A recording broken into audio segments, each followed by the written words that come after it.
Kumusta kayo mga dre? Ngayong araw ay makikipagkwentuhan tayo sa isang legendary at award-winning writer at direktor ng pelikulang Pilipino. Una siyang nakilala sa paglikha ng mga makamundong pelikula noong dekada 70 at kalaunay hinangaan sa paggawa ng mga blockbuster mula sa pelikulang aksyon na pinagbidahan ni na Raymart Santiago, Gestoni Alarcon, Ace Berhel, Bong Revilla, Robin Padilla, Eddie Garcia at marami pang iba. Halina't mamangha sa kwento ng buhay ni Direk June Posadas at alamin ang istorya sa likod ng kamera na ngayon lang natin maririnig. Buong buhay ko, ngayon lang ako pinalo. Sa loob pa ng bahay ko. Partida, no? Okay lang po. Good morning po. Ay, good morning. Sa buong buhay ko. Kumusta kayo mga dre? Welcome sa Rai TV. Of course, good morning sa inyo lahat sa programa ni Rai. Ako po si Director Francis June Posadas. Sa ngayon, ako po isang freelance director. Pero ganun pa man, nung una, ako naging exclusive contract ng Seiko Films. Marami akong ginawa, more than 20 films. Naging ano rin ako director din ako ng Star Cinema, Regal, and Viva. So karamihan yan yung mga tawag dito major studio. Yes, of course. Pero sa umpisa, Yung pinaka-umpisa. nag-umpisa ako sa maliliit na pelikula. Yan. Gusto namin marinig yan, Direk. Kwentuhan niyo po kami. So ako mahirap lang kami Doon ako pinanganak, doon ako lumaki sa Sampaloc. Sa Sampaloc, Maynila. Doon ako, actually, produkto ako ng broken family. Okay po. Hiwalay nanay ko, hiwalay tatay ko. So, doon ako lumaki at pinag-aral kami ng tatay ko. Doon kami lumaki. Kaya nung bata ako, sama-sama ako. Tatay ko magpa-popcorn lang noon. Talaga? Yes, nagtitinda. So, at the age of 6, nandun na ako sa loob ng karo. Yung karito, doon ako madaling sabi sa gabi. Habang nagtitinda ang tatay ko, nandun, o kaya kasama ko. Okay. So, pinag-aral kami mula grade 1 hanggang grade 6. Nung pagdating ko naman ng grade 3, natuto akong magtinda-tinda rin. Natuto akong kumita. So, sa pangyayari na yun, hindi na ko ng tatay ko na may sarili na akong kita. Grade 3, grade 4, naging tindero ko ng banana Q, kamuti Q, lahat na ng Q. Jaryo. Natuto ko yung dumiskarte. Diskarte, oo. Rin ako, may tinatawag dito yung kalakal. Panso. Nananso din ka. Nananso ako, yun. Talaga po? Yes. Okay. Nananso ako ng Ngayon, pagdating ko ng grade 6, kinausap ko ng pinsan buo na isang teacher. Okay. Sabi sa akin, Nyor, grade 6 ka na. At nabalitaan ko, gagraduate ka. Nag-graduate nga ako ng grade 6. Anong balak mo? Mag-aaral ka ba? O magpapatuloy? Sabi ko, pagpapatuloy ko. High school. Problema. Hindi ka na kayang pag-aralin ng tatay mo dahil hirap. 3 kami. At the same time, may sakit. Okay. Yung pananay may sakit. So, baka hindi ka kayang pag-aralin. So, bahala na. Sabi ko, hindi. Isipin mo, bahala kung mag-aaral ka ba? Sabi ko, yun ang problema. Sabi sa akin ng pinsan ko, Nyor, kung gusto mo, ganito. Total, teacher ako rin Teacher ako ng elementary. Sa Boys Town nga lang. Gusto mo bang mag-aral sa Boys Town? Napaganon ako sa kanya. Nagulat ako sa kanya. Ba't mo ako dadalhin sa Boys Town? Hindi naman ako tarantado. Ba't mo ako pakukulong? Doon kami nag-anuhan. Hindi. Pinagdidiwanag sa akin.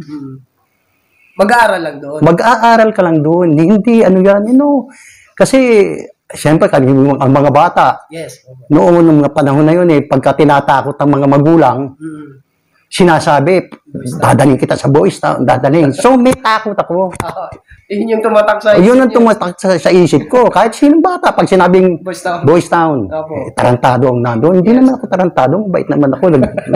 Parehas naman ako. Opo. Sabi, hindi, ganito na ang gawin natin.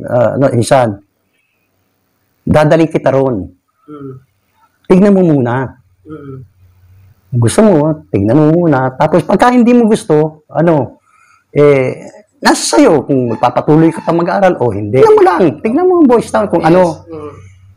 Hindi, nag-iisip ako. Baka naman sabi ko, baka naman pagdating doon, iiwan mo ako, ipakulong mo na lang ako. Ganun ang nangyari sa akin. Sabi niya, hindi ko gagawin sa iyo isa na ganito, ganyan. So, isang araw nga ng Sabado, dinala niya na ako doon sa boys town. Tingnan mo muna, pumasok doon. Saan boys town to direct? Sa Marikina. Marikina. Parang dyan din galing si, si, yung stuntman. Dante Barona. Dante Barona. Ayan. Pagdating ko nga araw, nakita ko na namin kagad, umaga pa lang, umano na ako, umiyahin na kami. So, pagdating namin doon sa gate pa lang, nakita ko, marami na pumapasok mula sa labas ng gate, mga, papunta sa simbahan. Nakita namin sa kanan, simbahan, sa kaliwa, gymnasium, malaki. Nakita ko, marami nagsisimba, marami pumasok kami, yan, ito, simbahan dito. Sabi ko, maganda. Tapos nakita ko naman, pumunta kami ng gymnasium, kumpleto, sa mga bara, sa basketball, Equipments, kumpleto. lahat ng equipment. Yun, pinasyal ako ng pinsan ko nga sa loob.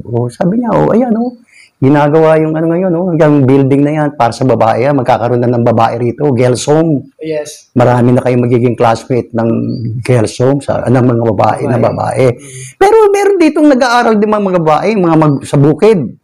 From bukid, nag-aaral doon sa loob ng boys town. So, madaling sabi, pag ikot namin, nagkaroon naman ng mga mga tawag dito, mga bisita. FEU, alam ko, yung mga babae, mga bus dumating doon. Masaya sila. So, parang nagbago yung panahon ng mga boys town. Wala namang sinasabing may Zelda, may Sabi ko, asan na Zelda? Tapos paglabas ko nga, nakita ko yung sa naglalabasan, naka-uniforme ng banda. Banda. Talagang naka-uniforme lahat. Yung pala pupunta rin sa gymnasium para salubungin yung mga bisita doon. Bisita na galing ibang Oo, ngay school. Tapos nakita ko rin, lumalabas din doon yung mga, kasama na nga hindi ko pa kilala, Dante, na naka-uniforme sila ng mga gymnastics. Opo. Kasi gymnast siya eh. Oo, sa mga gymnast sila ng membro sila ng Boys Town Gymnastics. Okay. Team. So, madaling sabi, napanood namin. Talagang, okay pala. Sabi ko, okay. Kabaliktaran lahat ng iniisip ko. Okay. Sabi ko, maganda pala rito, ganito, ganyan. Nakita ko po siya. Nakakaingit yung nakikita mo habang nagtumutugtog yung banda, tumitira naman ng mga Boys Town Gymnastics. Talagang talagbakan at the same time, nakakaingit, hinahagisa ng mga pera, mga diba? Maganda mga performance, nakakaingit. Okay po. Sabi ko, dito sabi sa akin ng patient ko. Tapos may nakilala ako sa pare. Yung si father, father, pakilala ko sa yung patient ko. Papasok mo ba yan dito? Pupunta ka na rito. Inano kagad. Isipin ko po, huwag mo na isipin. Ganun sabi sa akin ng father. Huwag mo na isipin, dito ka na mag-aral para So, hindi ako kumibo hanggang sa umalis kami. Nung pagsakay ko sa, nakita ko talagang ganda. Yan sabi, malapit sa bundok, malayo sa bayan, pero parang kumbaga yung Boys Town is 23 hectares ang laki. Malawak talaga. So, madaling sabi, pinasok na ako ng Boys Town. Merong examination, merong, parang entrance yun. Entrance, oo. IQ test, fluoroscopy test, health, lahat. Awa ng Diyos, ako naman pumasa. Okay. So, sabi sa akin, okay, pwede ka na, ganito, ganyan. So, sa pagbukas ng klase, doon ka na. Ito tayo magkwela.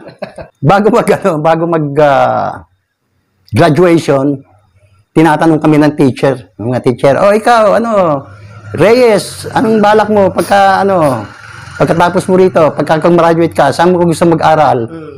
Ay, ako po sa FEU. Yan, ano. Ako po sa ganito. Ano. Tapos, ikaw, sa Magsaysay High School, sabi mo, nandun. Kayo po. Ikaw po sa ano. Sabi ko ng tatay ko, sa Boys Town ako papasok. Tingin ng lahat sa akin. Napatingin. Napatingin ako. Boys Town ako mag-aaral. Ako, nag-anuhan sila. Madaling sabi, direct. Madaling sabi, Pagdating ng high school, Boys Town na ako. Siyempre, nag-aaral ako. No? At the same time, maiinggit ka sa magtatumbling. Kasi kung hindi ka marunong magtumbling, hindi ka taga Boys Town, sasabihin. Ay, ganun po? Oo. Okay, talaga. So, naiinggit kami. At the same time, pag kami lumalabas, nakikita mo may pera. At saka, lagi silang dinadala kahit saan. Siyempre, naiinggit ka. Yes. Okay. Kahit hindi ka marunong, kinakailangan matuto ka. So, yun. Natuto rin ako ng konti, pero hindi ganun kagagaling sila. Hindi kagaya nila. Oo, ako, nakakatumbling ako, isa, dalawa. Opo. Pero marunong ako, nakakatumbling ako, matataas, pero hindi ako ganun kagaling katulad kila Ernesto Almanza, Erning, tawag doon, si Dante Barona. Opo. Hindi ganun kagagaling. Paramihan yung pambato doon, sa Boys Town. Okay, yung trivia na galing kay direct. Sa Boys Town, nag-umpisa, maraming magagaling na mga gymnastics. Mga pambato natin noon. Katulad ng ating hari ng stand, si Dante Barona. Doon siya galing. Ay, nanonood si Sir Dante Barona, sir. Tol! Shout out, Sir Dante Barona. Sana, makabalik kayo dito sa Pilipinas at magkwentuhan naman tayo, sir. Ayun. After ng, after ng high school, nag-aral pa po ba kayo? Going to college? Nag-aral ako sa Mindanao. Pagkatapos kong mag-high school, doon ako nakapagtrabaho. Skills ko, marunong ako mag-drive, welding, marunong ako mag-lathe machine. Okay, so nag-work kayo sa Steelworks? Nag-work ako sa Philippine Packing, Philippine Packing, Del Monte. Factory? Oo. Okay. So, nung medyo konting nag-aral ako. Okay. So, bago pala sa Boys Town, doon ako natuto sa pelikula. Ay, sa Boys Town Sa Boys Town. Paano po? Paano yun? Ang Boys Town lagi ay pinagsushootingan ng pelikula. Okay. Laging dumarating sa Sampaguita movies. Madalas. Ay, kasi malawak siya. Oo. Lahat ng gustong gawin at pagka-shootingan, doon nag-shooting. Okay. Pati yung namin doon, ang suking-suki ron, yung school namin. Yung school doon, maliit, malbaba lang, isang floor lang, pero mukhang garrison ng Hapon. Kaya pala. So, sa gitna. Yun ang lagi. Siguro. Mga war movies yan. Mga war movies. Mga Kanyon sa Corredor, Bolo Commandos, Commander Judo, nila ang dami. Dami. So, doon pala pinagkukuha yun? Doon kinukuha ang mga Boys Town. Lahat ng hilingin mo, Pwede. Kwento nyo naman sa amin, direct. Paano nag-umpisa yun? Yung parang pagkahilig nyo sa paggawa ng pelikula? Dumating nga ako ron, tuhan po ako, nagkaroon ng shooting. Ginagawa ang yung pelikula. First time, oo. First time na nakakita ako ng shooting doon. Okay. So, ang title nun Asyong 7. Okay. Maliliit pa. Istorya ng mga kabataan, na kung saan galing nila balupalop ng mga lansangan. Nagkaroon ng mga drama sa buhay. Kanya-kanyang kwento. Kanya-kanya yun. Okay. So, in the end, happy ending, doon ipinasok lahat yung mga bata. Okay, parang panghuli ng... Panghuli, oo. Na dito, makakapag-aral kayo. So, isa ako sa nagawang kung saan ako pinuwesto. Dito ka. Palakpak naman. Palakpak kayo. Pito kayo. Ganun. Okay. Lahat. Takbo. Kung saan kami, ang daming eksena. Dito, tuwa naman ako. Tapos sulat pa ako. Sa Maynila, sinulatan ko yung mga kaibigan ko. Pare, artista na ako ngayon. Dito. Okay. Artista na ako. Dito, nag-shooting. Opo. Yung Asyong 7, hintayin nyo. So, nakalabas sa ilang buwan, nakarinig ko, showing, papalabas na doon sa, sa Bayan Theater. Takas kami, ibig sabihin yun, tawag doon, takas eh. Talagang parang lumabas kami na walang paalam. Bawal na bawal parang yun eh. cutting classes. Oh, parang cutting. Kami, Okay. talagang gumawa ng paraan. Mm. Para mapanood lang. So, nung pinanood ko, nandiyan ako. Siyempre, ang ingay namin. Opo. Marami kami eh. Sinama niyo yung mga kaibigan niyo. Oh, yung iba, hindi, alam na, automatic. Okay, kasi syempre, Oo, kinuha eh. doon kinuha, di sila rin. Gusto Opo, nilang opo. mapanood. Pero nung pinanood namin, sigawan, yung Opo. Ako naman, hindi naman ako makasigaw, hindi naman ako makapalakpak. Tinitignan ko, lahat ng eksenang alam kong kasama ko. Wala. Wala. Wala. Hindi ginamit. Hindi ginamit. Galit na galit ako. Tapos hindi, sabi niya, di labasan na. Hindi, baka hinintay ko pa, 2 beses ko pinanood. Baka nakalusot. Baka Oo. pagkatapos din, wala rin. Wala talaga. Wala. Talagang galit na galit ako noon. Mamaya, lumabas ako. Paglabas ko, biglang meron ako narinig. Sa palabas na ko eh. Opo. Biglang sa likod ko, meron nagsalita. Maganda ba? Napanood mo? Wala eh. Sabi ko, hindi naman ako naisama eh. Pagtingin ko, yung si father, yung director. Huli. Nanonood, nasa likod pala. Nasa likod namin. Okay. Kahit kami, nakaganon. Lahat. Opo. So, madaling sabi, dumating kami sa Boys Town, gabi na, pinagkarit kami ng... Buti na lang, pinagkarit lang kami. Kung hindi, dapat yun, i-release na kami noon eh. Ganun. Oo! Siyempre, maigpit eh. Mahigpit yun eh, kasi kung may mangyari sa amin. Tama. Responsible. So, yun na, okay. Yun ang hindi ko makakalimutan sa Nagalit Boys si Town. father, nagalit. Nagalit. Pinagkarit kami lahat. Madaling araw hanggang abutin kami. Damo. Oh, so, doon ako nakaranas ng mga shooting nga. Nakasama ako sa pelikulang Eddie Longleg. Yung launching movie ni Eddie Gutierrez noon. Eddie Longleg. Kaming mga maliliit, isinasama kami kay Eddie Gutierrez dahil ang tangkad ni Eddie. Ibig sabihin po, direct, tuwing may Shooting. doon, Oh, isa naman. Oh. kayo na yung sinasalang. Kami yung sinasalang. Kunyari, kaya pala. may gera. Kunyari, gera. Apo. Kami yung nag-evacuate. Evacuation, takbo. Tapos meron yung mga taga-Boys Town. Pag sumasabog sila yung Opo. magagaling na kinukuha sila, nagtatumbling. Pero that time, direct, naisip nyo ba na balang araw magiging director kayo? Ay, wala. Hindi, Wala. Parang artista yung nasa nyo. Hindi, wala rin. Hindi rin. Wala. Talaga? Wala akong sa pagpelikula, wala. So, madaling sabi, yun. Hanggang sa nag-aral nga ako nag-college ako. No? Ano ginawa niyo yung kurso, direct? Criminology ako. Yun ang hilig ko, magpulis. Okay. Gusto ko, pulis ako. Malayo, no? Oo, malayo. Yun ang gusto ko, pulis. Oo, yun. Gusto ko magpulis. Opo. So, pagdating na po sa Iligan City ako nag-aral Opo. Siyempre, kaanuhan ng panahon ng mga diskotik, panahon ng na ako sa barkada. Barkada. Mas Yes. So, hindi ako masyadong na ako sa mga diskotik, mga natuto na ako gimmick, inom. Opo.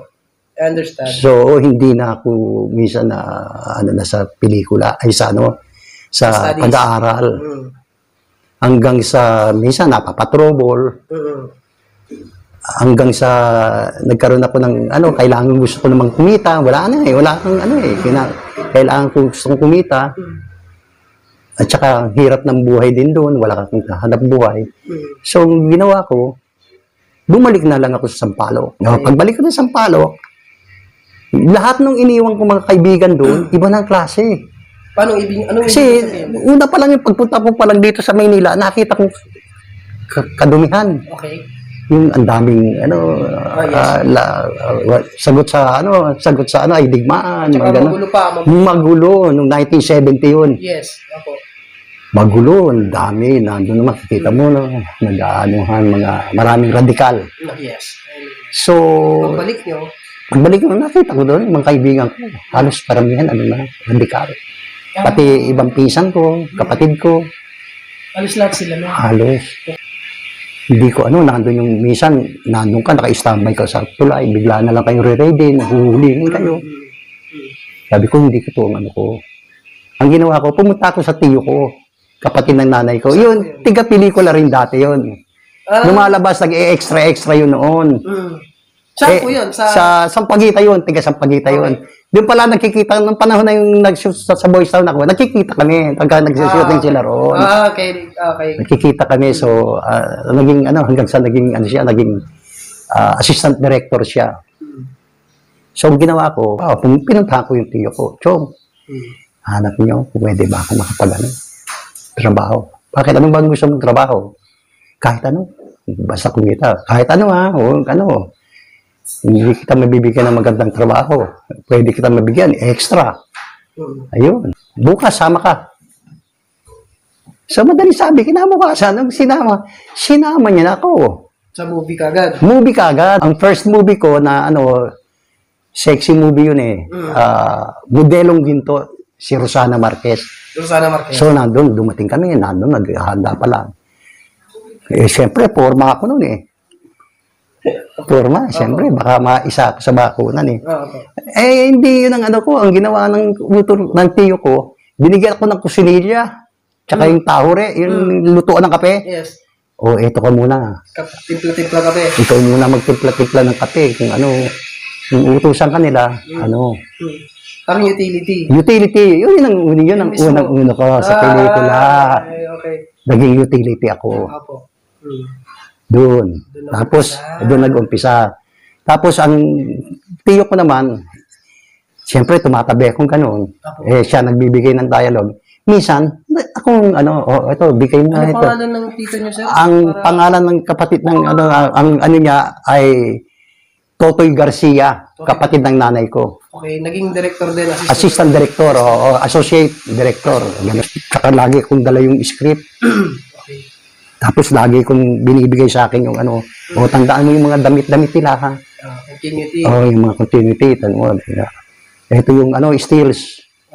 Yun, unti-unti. Tapos pag shooting ulit, ako nagbibigay na ng mga lines. Wow, okay. Tapos pagka merong pinapalitan ko yung lead niya, kunyari, hindi maganda o talaga? Pumapasok sa direct, pwede yung ganito.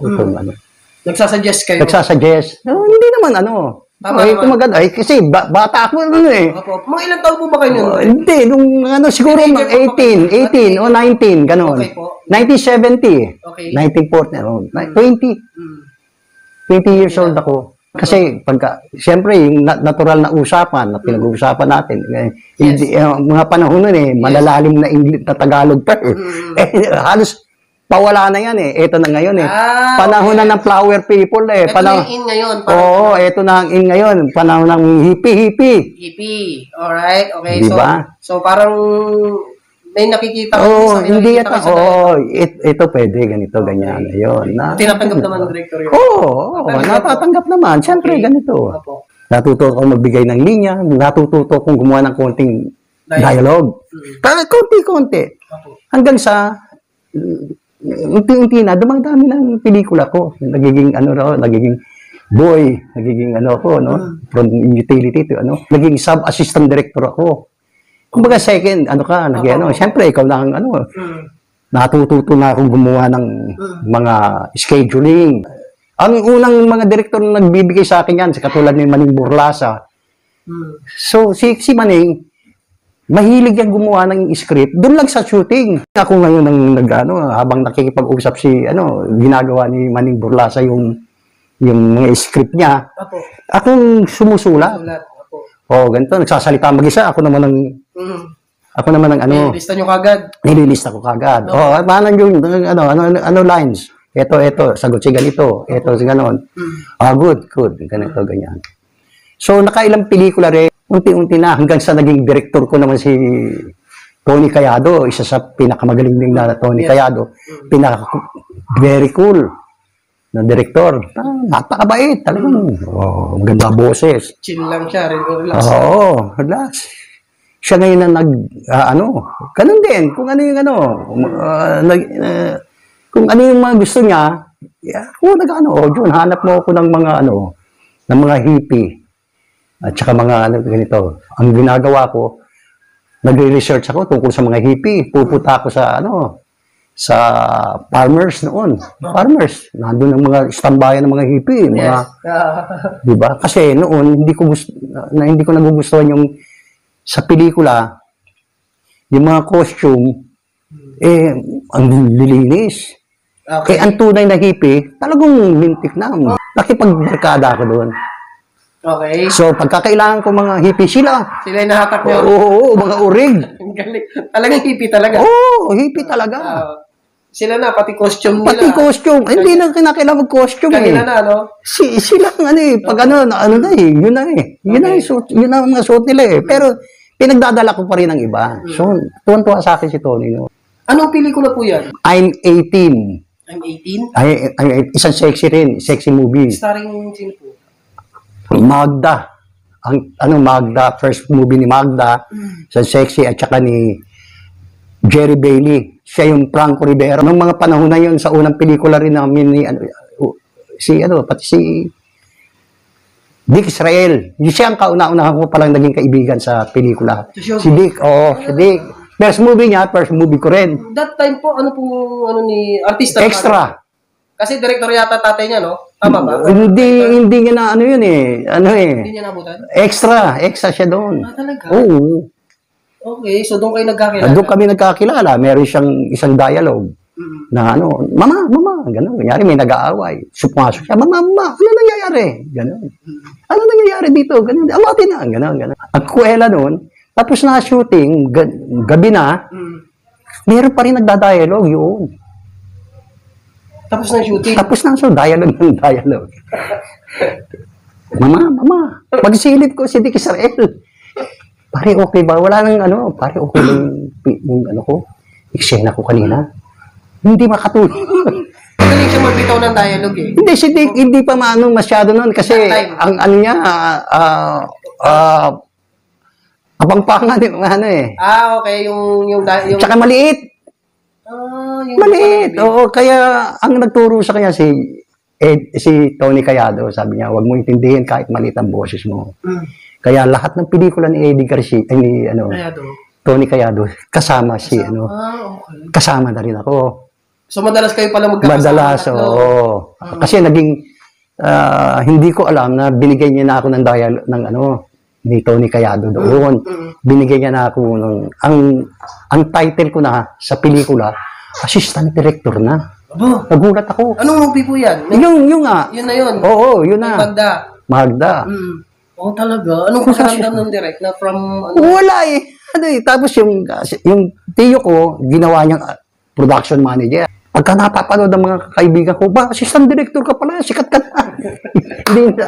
Ang galing, Oo, hindi, So, from then on, nagtuloy-tuloy? Nagtuloy-tuloy na hanggang sa dinala na ako ni Tony Cayado sa Sampaguita. After ng Magda, nag-shooting na, lumipat na kami sa Sampaguita. So, ang dami nagawa sa Sampaguita.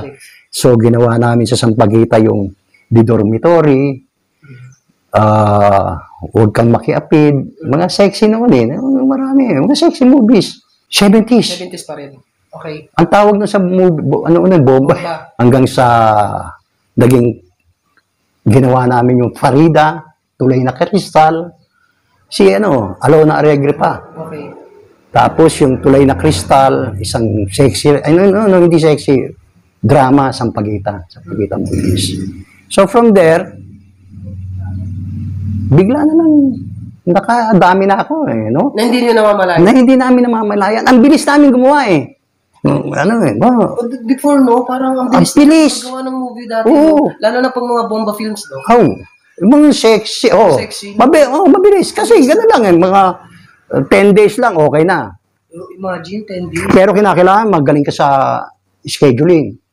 Number 1 yun? Number 1 sa scheduling. Okay, para tuloy-tuloy Tuloy-tuloy yung So, awa ng Diyos na ako naman yun. Ang dami namin ginawa noon. Direct, ano yung pinakaunang, sabihin na natin, daring na movie na nagawa ninyo? In line with, sa genre ng bomba film? Marami. Meron, hindi. Gusto kong malaman ang daring. Kung kasi pumasok ko after nun, Naging director na ako ng action eh. Hindi, ano eh. Ng bomba. After ng bomba nung sexy films, nauso, Action. anuhan na ako. Naging director na ako noon. As director Opo. from assistant director, naging writer pa ako noon eh. Opo. So, hindi ko makakalimutan, meron akong ginawang pelikula na sinulat, yung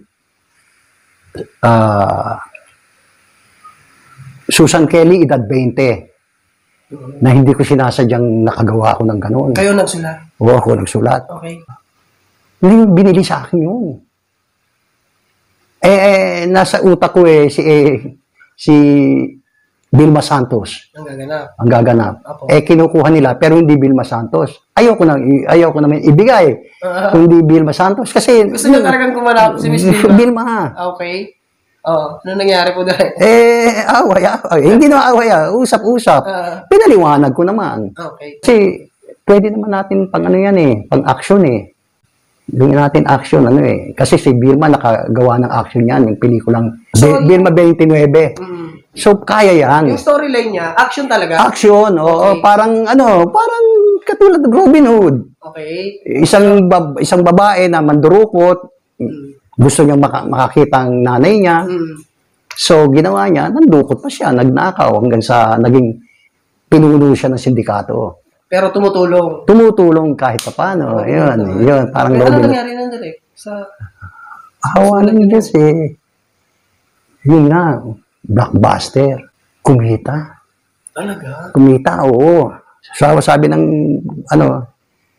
producer, gawin natin, pero sino ba bida mo? Sabi ko, Vilma Santos. Si Vilma Santos ng panahon nun naging, yung medyo may problema ng konti dahil sa yung scheduling. Pero, sa pakiusap ko naman, hindi, sige, tatapusin natin, Gusto kasi, gusto ni Vilma So, madaling sabi, nanalo ako. Siyang, ilang days ba ang gagawin niya? Siguro 15 days. Sige. So, madaling sabi, ang bilis namin ginawa. Tapos naging, kumita. Madaling sabi, kumita. Hihingian ngayon ng bonus. Yung mga ibang artista, ibang staff, hihingian ngayon ng bonus sa producer. Ako, hindi naman ako nakibo. Sabi sa akin, June, ikaw lang yata, hindi ko nakikitang humihingi ng bonus. Sabi ko, ma'am, yung maulit lang kami sa inyo bonus na ho yun Tama. Di bale, huwag kang mag-alala, June. Sabi sa akin, bibigyan kita ng bonus. Sabi niya? Na hindi mo makakalimutan sa buong buhay mo. Ano po yun? Ayun na, nung ulit kami, Gumamit kayo? sabi sa akin, June, gusto mo bang susunod pelikula, ikaw na ang direktor? Sabi niya? Ito yung bonus na sinasabi ko sa'yo. Ikaw na mag-direct. Wow! Sabi niya. Sabi ko, ma'am, medyo anong responsibilidad mo yan? Hindi, sa tingin namin, kaya mo Tinanong din namin yung direktor mo, si Maria. Conforme rin siya. Dahil kasi, ikaw lahat halos ang kumikilos. Oo, lahat. Kabisado niyo na? Kabisado. Apo. O sige, kayo kung anong Kung pagkakatiwala niyo. magkakatiwala nyo. So, natuwa yung buong grupo. Meron ka na ba? Istorya. Meron gagawin natin yung Abel at Cain. Sino bida mo? Jay Yalagan at saka si Ray Malonzo. O sige, bibigyan kita ng break. Ikaw na director dyan. First movie niyo? First movie ka. Na kayo ang director? Galing! Binigyan na ako ng Makaka-inspire, no? Sige lang, direct makikinig. So from there, shooting. Okay, just ilang days, ganito, nagawa ko. Ang kagandahan noon, nagsushooting pa lang ako, Meron na pasunod? meron na kagad, Offer. meron na offer sa iba. Sa ibang production naman? Sa ibang production, yung dating mga ikaw na pala gawa ka sa akin. Ganoon. Sunod-sunod yun. So that time pala, umpisa pa lang pala ng career nyo. Oo, magkakasunod na. Ginawa ko yung... In demand na pala kayo direct. hindi man. Sinuwerte lang ng ano. Hindi, syempre, kasi nakita nilang kumikita yung mga ginagawa nila. Yun. Syempre, number one yan eh. Yun. Magkaka-interest yung producer, yung production. Nagkasunod-sunod din. Tapos, medyo nung mga panahon na yun, nakailang action ako, ilang action. Tapos, unti-unti naman, nung dumating yung panahon na medyo parang humihina ang action. Dahil kinakain ng bomba. Pumasok na, yan na, pumasok ang bomba. Okay. Yung bomba films. Ano to? 80s na po ba to? 80s, 1986. Ganon yung dalawa eh. Oo, hindi, nung 70s, meron na bomba. Sumingit na ulit. Tapos, nag-action, tapos, eto na naman. Sexy na naman to, Ito, tatanong ko lang direct, no? Kasi, may mga in denial tayo, mga followers. Sorry pero, yung ibang, lalo-lalo na, yung mga solid na fan ng, halimbawa, Esberhel, Rudy Fernandez, MPJ. Gusto ko lang tanungin sa inyo, from veteran na director, kung talagang, nangyayari ba talaga na, kahit yung pinakasikat na action star, dumating sa point na kinakain ng bomba films? Tinatalo. Talaga po? Oo. Minsan sa bomba films nung hindi na kumukuha ng ticket Pera-pera na bayaran Kahit sold out na ganun? Oo. Malakas. Kaliwaan na lang? Oo, kaliwaan na lang. Grabe. Ang pera inilalagay inilalagay sa kahon na lang ng gatas.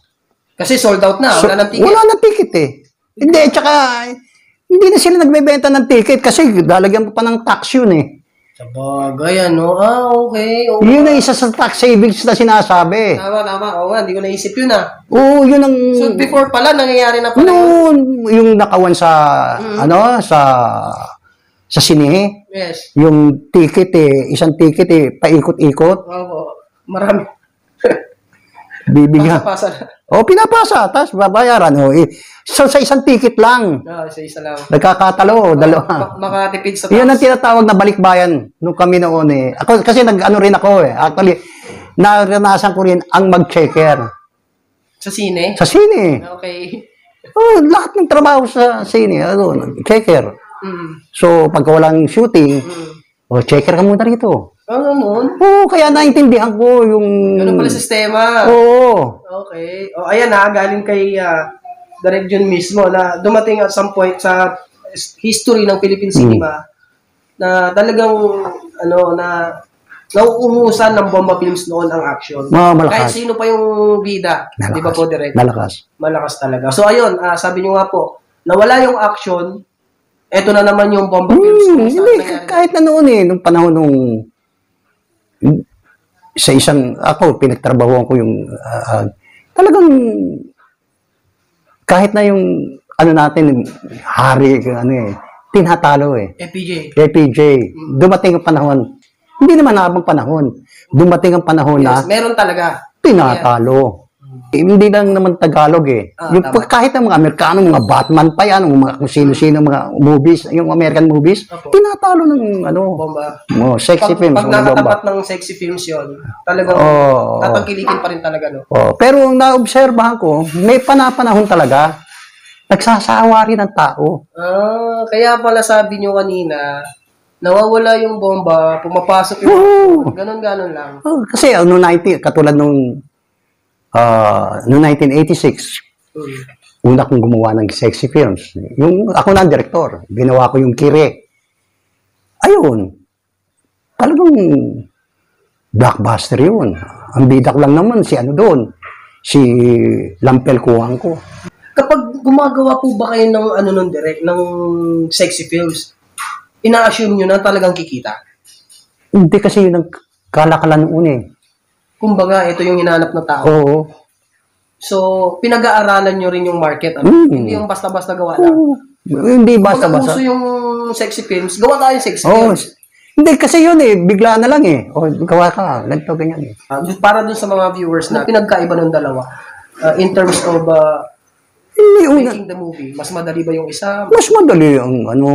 Ilang araw lang? Oo, kahit ang sexy films, kahit sa isang bahay lang eh. Matipid pa. Matipid. Meron kang beach, meron kang bahay. Yun na.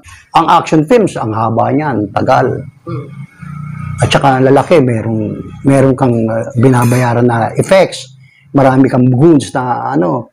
Samantalang kung sexy films, kahit 3 lang artista mo, ayos na eh. Iikot. Kahit 2, doon na iikot, tatakbo. Tatagbo na yung kwento. Oo. Tama, no? Kasi sa action, ang daming taong kailangan dun eh. Yung may effects mo, yung blasting pa. So magastos talaga, no? So, ganun ang ano, kasi ganyan, katulad sa mga sexy, minsan ang sexy films, katulad ko, marami kong ginawa mga sexy, no? Dumating ang panahon na tinanggihan ako ng isang malaking pelikula. Huwag kalimutan mag-subscribe. Paalam.